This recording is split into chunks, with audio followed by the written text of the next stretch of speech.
George Stoney was recently honored when one of his award-winning documentaries, Shepherd of the Night Flock, was chosen by the Donnell Library to be restored and preserved. That film was recently chosen to launch its new restoration program, archiving program. They think that film itself is the most reliable archival medium, and they've actually made new prints of some of our films, and that print is gorgeous. Restoring and preserving film is something he feels strongly about.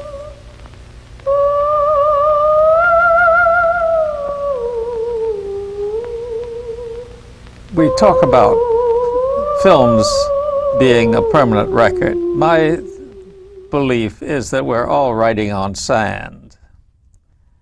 We've let the DVDs are collapsing. The films we know don't last very long. The video goes, it's chips and so forth and so on. And the archivists are making a desperate effort to try to hold on to things. But we've yet to describe anything as reliable as papyrus or stone or clay. You take a Sumerian tablet of 3000 BC, and we do have one, and you could read the codex, which the archivist can do, then you know what it says. Try to read a floppy disk of 1953. The desperate effort to preserve stuff is going to be defeated by so-called progress. George walked us through some of the memories he's preserved at his Greenwich Village fifth-floor walk-up apartment, overflowing with pictures, clippings, and awards. He talked to us there and at the studio at MNN, a public access television station that he fathered. I think that the variety of approaches, which is illustrated by public access, is needed. And yet, I think that we haven't yet learned to use it to its best advantage. We have a lot to learn. About his documentaries, I think that when I got involved in documentaries in the late 40s, we knew we were just making films. And we didn't kid ourselves that we were capturing reality.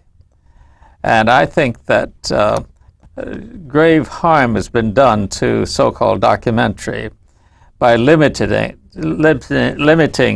the maker to what so-called verite approach. I think that a combination of reality and recreation often produces the best results. The example of that is All My Babies. We were very much influenced by the Italian neorealist tradition at the time. That is, you find real people, real locations, and then you find a story that is real to those people and you reenact it. And we made very strong films at that time. The film itself is a two-dimensional medium for a three-dimensional world. And you have to do all kinds of things to add that third dimension. There again, you're not capturing reality. George's films let people speak for themselves, eloquently. We are not afraid.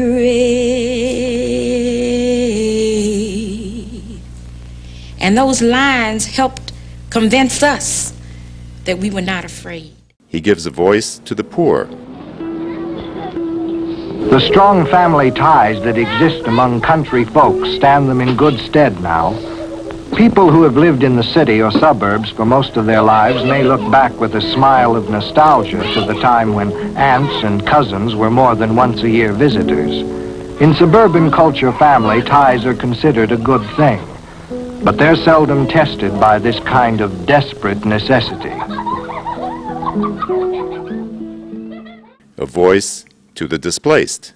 We don't want to be a Canadian citizen. We don't want to be American citizens. They told us a long time ago that we were North American Indians. And today we feel this way too. We have feel this way because we think that this reservation is ours. And it does not belong to the white man. It's the only part we still have left. The fighters for their place in the world. You could take your black hands and you could stir it in their dough or in their foods, and you could take your black body and lay in the bed with the child and protecting it, but you couldn't come in their front door. People ask me, how many films did you do, have you done? And I say, I don't know, because which are my films? They're always a collaboration. And I think it's often forgotten when we feature documentary filmmakers that documentary is bound to be a collaboration. And the first people you collaborate with are the people in front of the camera. And so your responsibility is to represent them as they would like to be represented. And that's a very different attitude from one that you get in the commercial media. This is the flyer for the newest film called Flesh and Ecstasy, Gaston Lachaise and the Woman He Loved.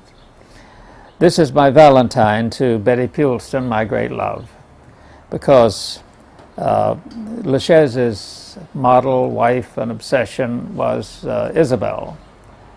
And he fell in love with her for the same reason that I fell in love with Betty.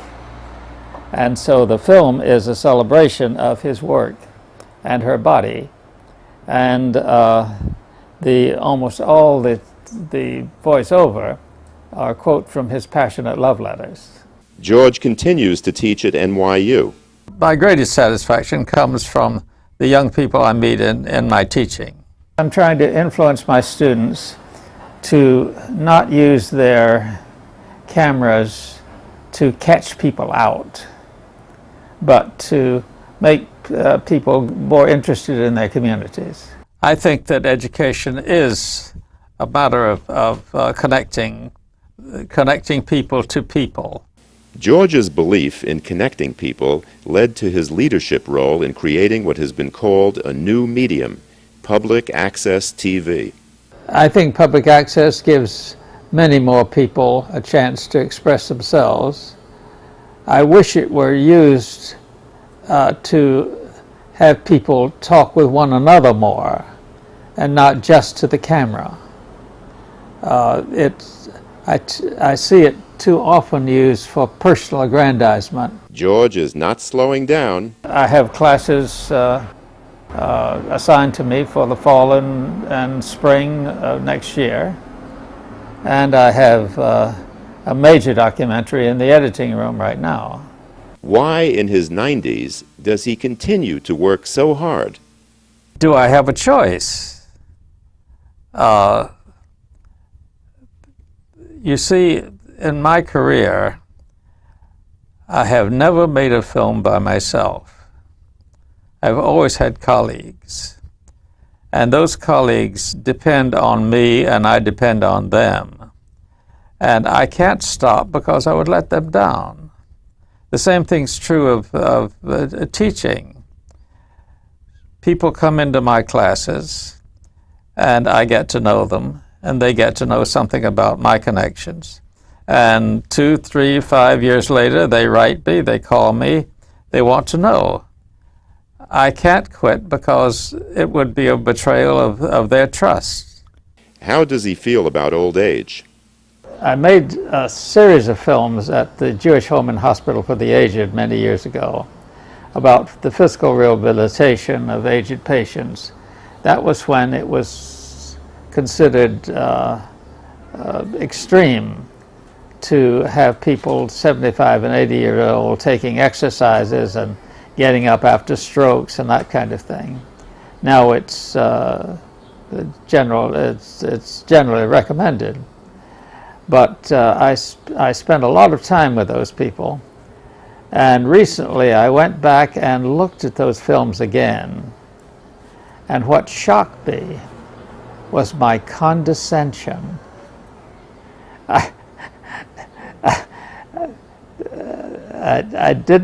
I treated these people as though they didn't have anger, and they didn't have hurts that deserved to be expressed strongly.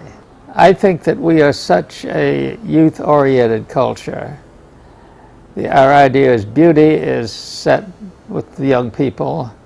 The commercials, we're constantly trying to make ourselves look young, and I don't see that that's changing greatly.